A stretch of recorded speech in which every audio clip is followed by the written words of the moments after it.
This summer, Dina and I planned 2 camping trips for Newcomer youth. We wanted them to have an authentic experience of what Canadian camping is like. And more than 30 youth joined us. They were born in many different countries like Colombia, Cuba, Korea, the Philippines, Mexico, Greece, England, Nigeria, and Guatemala. At any one moment, you could hear Spanish, Tagalog, and Greek being spoken at the same time.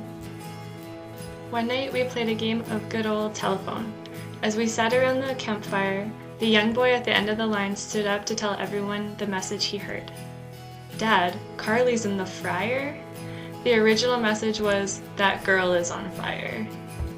And these kinds of miscommunications happen in real life too, especially when we're trying to communicate with people from different cultures.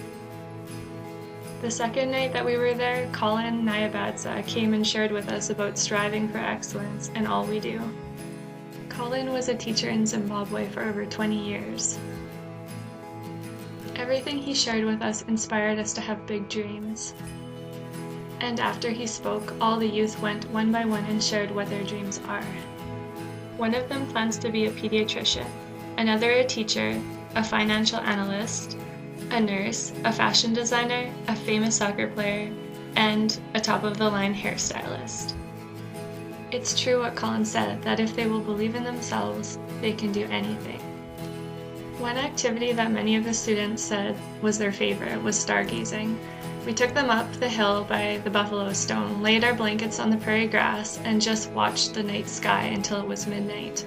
For many of them, this was the first time they had ever done such a thing.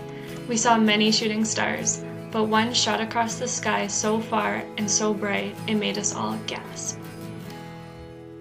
At the beginning, we were mostly strangers. But by the end, many new friendships had been formed.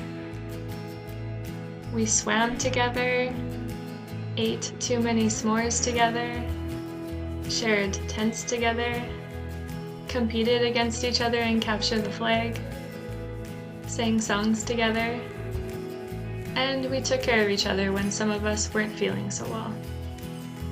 Needless to say, some had a hard time saying goodbye to their new friends. My favorite part was when us leaders went around the circle and shared the leadership qualities we saw in each student. #patience. #gratefulness. #a willingness to help with anything. #initiative. #creativity.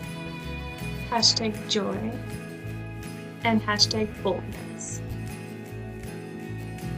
These were just some of the things that we saw in these young people. And now they will go back to their communities and back to their schools.